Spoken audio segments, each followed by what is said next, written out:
The Hoosiers open the season in just 3 days on the gridiron.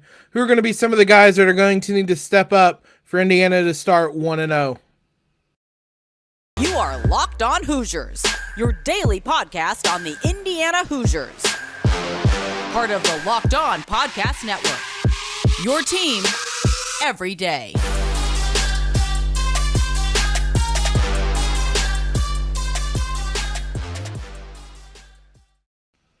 What is up, guys? It is a Wednesday, August 31st. This is Locked On Hoosiers, your one and only daily one-stop shop for everything IU athletics. I'm your host, as always, Jacob Rude. Want to thank you guys for making Locked On Hoosiers your first listen every single day. The Hoosiers obviously are going to be opening on Friday with a lot of questions ahead of them. Wanted to take a look today at 3 guys that I think are going to be vital to step up and play big for the Hoosiers to have a chance to win on Friday against Illinois at home, Memorial Stadium, under the lights. Going to be a big crowd in attendance, as we discussed on yesterday's podcast.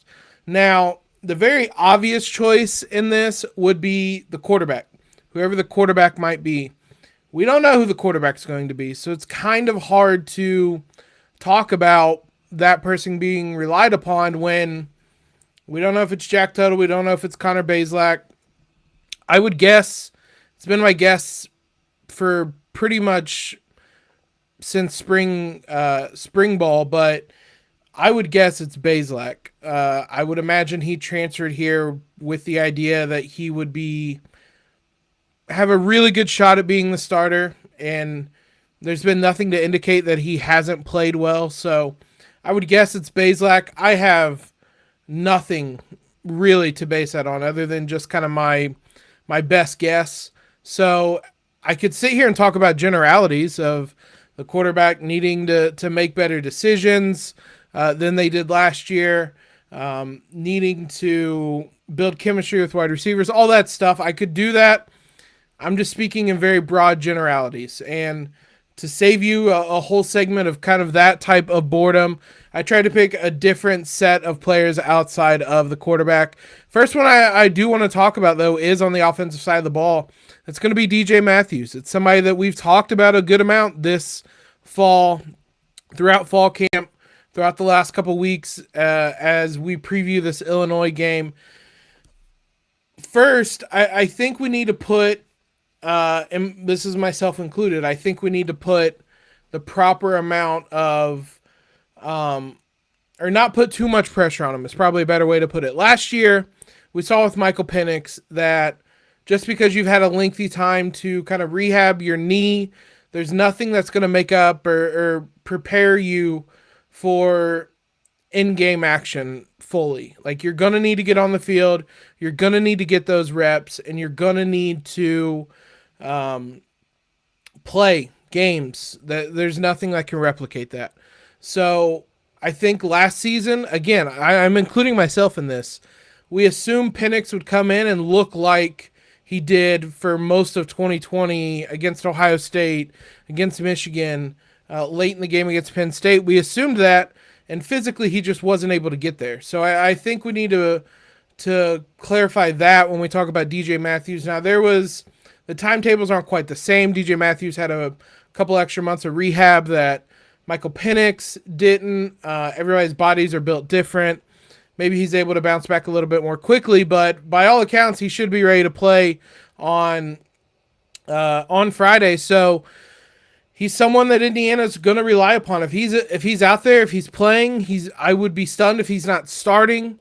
And he's going to be someone that the Hoosiers are going to rely upon offensively, whoever the quarterback is.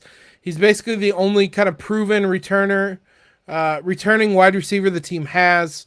He has big play ability, maybe not necessarily explosive ability, though there were videos kind of showcasing that. That wasn't what he did last season. That could be in his kind of bag of tricks, but last season he was able to make plays underneath. He was able to score on runs out of the backfield. Now, when I say he doesn't have big play ability, or he didn't showcase it, that was strictly offensively. Obviously, he returned that punt for a touchdown against Idaho, so it's there.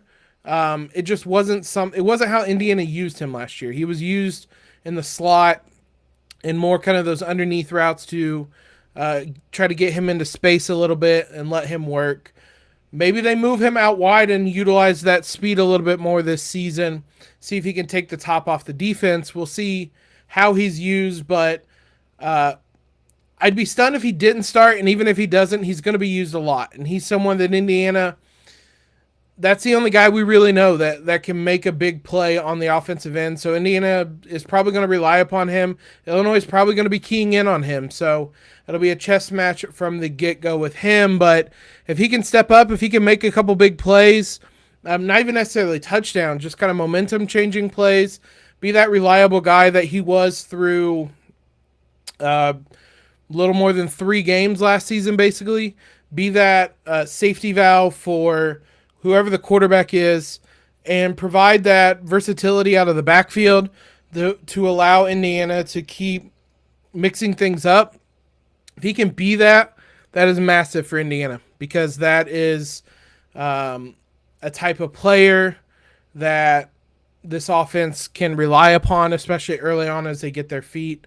It'll be interesting to see as well, kind of if and what type of packages he's in. If Donovan McCauley comes out under center or as quarterback, Tom Allen mentioned that could happen, that there are packages for him to play as a quarterback, so that could mix things up as well. But when you have someone like Matthews, you can mix things up, and you can have him in different positions on the field.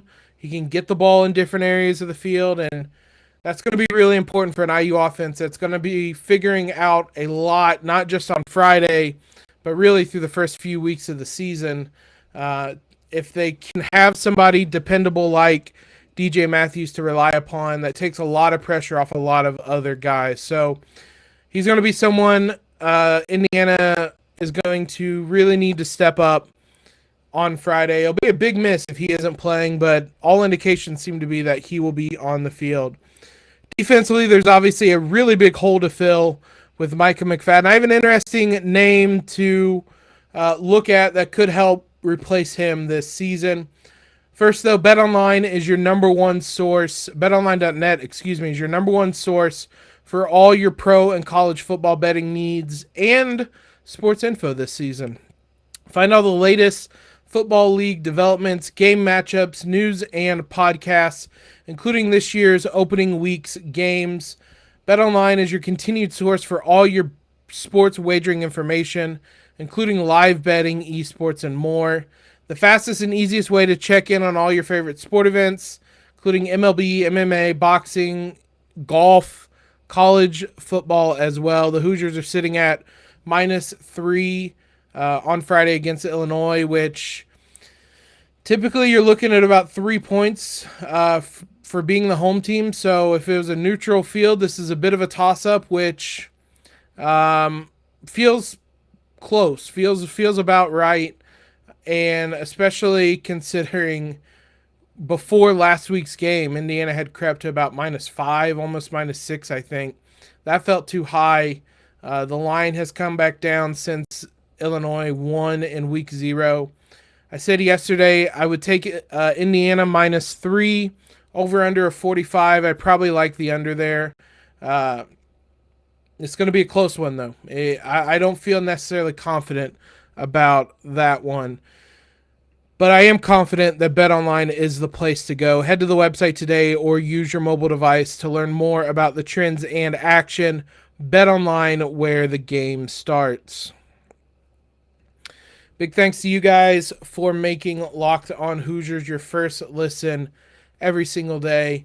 I've mentioned it throughout this week. I really want to try to get to 500 subscribers on YouTube before the college basketball season starts. That gives us a good chunk of the college football season to try to build this up. So if you're listening to us for the first time or you haven't subscribed already, just real quick, whether on your phone, on your computer, just open up a tab real quick, head to YouTube, Locked On Hoosiers, subscribe. That's all. Let's try to get to 500 subscribers by the start of the basketball season.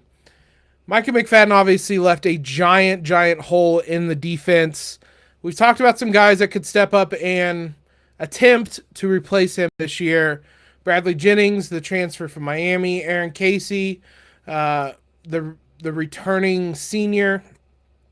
Deshaun McCullough, who is going to play as a freshman, but where he plays, not really certain.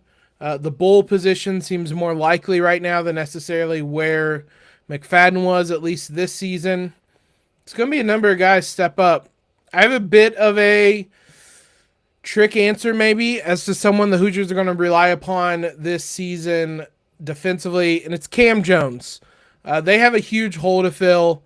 You're not going to be able to replace what Micah McFadden did, and trying to find all of that production, both tangible and intangible, from a new player isn't going to work. So Cam Jones is someone that I think can take a good amount of that burden. He's already someone that is super talented.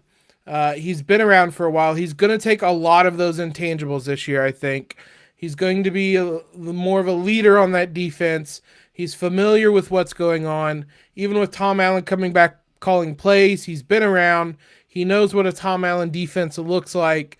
A lot of that defense has been around, but I can see Cam Jones being the guy that kind of takes some of that, if not almost all of that kind of leadership responsibility left by Micah McFadden. Tywan Mullen probably factors in there as well. A number of guys in that secondary are veterans, are experienced, and could help shoulder some of that burden. But Cam Jones, I think, is someone, he was really good last season, but when you're playing next to Micah McFadden, who we discussed at times last year, one of the best IU players in kind of their modern era, especially on the defensive side of the ball, when you're playing next to somebody like that, you get overshadowed. So there wasn't as much talk about how good Cam Jones is.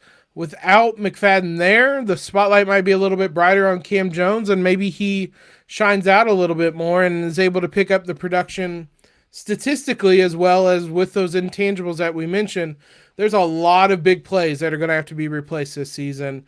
A lot of tackles for losses. That was something Micah McFadden was terrific at. A lot of sacks. Again, I'm not saying Cam Jones is going to fill all that. There's a lot of people that are going to have to step up in various ways, not just in the linebacker position, on the defensive line. A lot of those plays in the backfield that Micah McFadden made, if you get members of the defensive line to step up and make those plays, take some of the burden off the linebackers as well. But you can sit here and debate which kind of unproven guy between Jennings, Casey, McCullough, three talented guys, but three guys who have not started for a Big Ten team before. You can debate which one of those guys you could say the Hoosiers are going to rely upon. The answer is all of them, but I think they're going to have a greater reliance on Cam Jones to lead that defense. It's going to be him and Tywan Mullen both, I would imagine, that are really going to lead this defense. But a lot of times you see that guy, that linebacker in the heart of the defense, really directing traffic, and I think that's going to be what Cam Jones does this season. They're going to need a lot out of him. There's going to be a lot of responsibility placed on him because he is a guy that has played a number of seasons under Tom Allen, with the Hoosiers. So there's an expectation, a high expectation for him. Indiana's going to need that. They're going to need him to play better than he was last season for them to replace what they lost to McFadden and just be a better defense overall. We talked that I thought the defense got worn down, and it was a little unfair to criticize them at times last season. But the fact remains that they struggled last year. So if the Hoosiers are going to take a step forward again defensively, Cam Jones is going to have to be a big part of that. And I think they're going to rely a lot on him in the center of that defense to really make some plays this season. Last, I don't want to say person, because it's actually a group of people that the Hoosiers are going to rely upon. Is pretty predictable given how much this group struggled last season. We'll dive into that here in just a moment. So the two kind of groups or positions that struggled most last season, quarterback, which we mentioned, we're not really going to be able to talk about with us not knowing who the starter is going to be. The other position was the offensive line, which led to a lot of the quarterback's issues. Quarterbacks were getting hurt. That wasn't entirely the offensive line's fault. It wasn't not the offensive line's fault as well, though. They struggled. They struggled a lot. They struggled in every aspect. There were no positives to take away from the offensive line last season. Even in games they won in blowouts, the Idaho game they won in a blowout. The offensive line didn't look great. That Western Kentucky game they won, that was Michael Penix looking like his 2020 self, and less to do with the offensive line kind of figuring some things out. So there is a lot of pressure on this offensive line this season because, again, as we've seen, if the offensive line can't play well, it really doesn't matter how good your quarterback is, how good your wide receiver is, how good your running back is. Is DJ Matthews going to be reliable? Is Connor Bazelak or Jack Tuttle there? Is Sean Shivers going to be an every down back? None of that matters if the offensive line is bad. So there are any number of names you could pick. It's not really a position you can say this one guy needs to be better. You could say Matthew Bedford, who is the best guy, the best player amongst the linemen this season. He was the best probably last year as well. You can say you're at the top, you need to improve. He can play. He's played both guards and tackle positions. He's played all over that line. I would imagine he's going to be the left tackle this season, and that's always going to be a position you need to step up and protect a QB's blind side. So that is one guy you can name, but there's any number of guys. Like, there are so many players. You could look at a Zach Carpenter, who transferred to Michigan or from Michigan a couple seasons ago. He's going to step in at center this year and be the full-time starter, presumably. So he's going to be one of those few new pieces on a pretty experienced offensive line. He started at guard last year. He could move there. We're not entirely certain what the starting offensive line looks like, but Carpenter has played center. But again, he's going to be one of the new pieces. Is he going to be able to step in, elevate his play, and elevate the play of the line as a whole as well? You can look at a Khalil Benson, who redshirted last year after having an injury during fall camp. He's a guy that he can play, again, kind of anywhere across the line. He has a lot of talent, and I think he's going to play a big role in this season. Anytime you have someone as versatile as he is, he's going to be valuable just for that versatility alone. I don't know that he'll start necessarily. We'll see, but IU doesn't have a ton of depth on the offensive line, so Benson is going to see some time, assuming he's healthy to start this season, which, again, sounds like that will be the case. So there are any number of guys. There's guys that I didn't even mention as well that you can point out and say that they need to step up. But the fact remains, the group as a whole has to be better than it was last season, or it really doesn't matter what the rest of this debate is about this IU offense. If the offensive line struggles as much as it did last season, it's a moot point. And this is going to be another really, really long year. So pick a name, whoever you want it to be on that offensive line.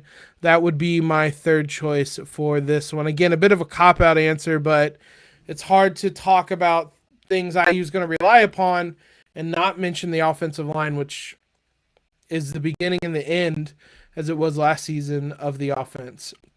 I want to give a quick shout-out to Peyton Hendershot. In case you guys did not see, he makes the Cowboys' 53-man roster. Notable because he went undrafted, surprisingly a little bit. I thought he was one of the guys that would be drafted. Micah McFadden obviously was, but it looks like Hendershot is going to make the roster. He caught a touchdown pass, I believe, in the most recent preseason game, which sounds like it's put him over the top with landing a a roster spot. So big shout out to him. We know that he can score, and it was apparently kind of his downfield speed and his route running ability that again led to him getting on the roster. So big shout out to him. There were a lot of IU players cut on Tuesday. Not a lot of guys survived that. All those training camp cuts. So we'll see once the dust clears who's left on our roster for IU football. Maybe later this week we'll give you guys an update on that.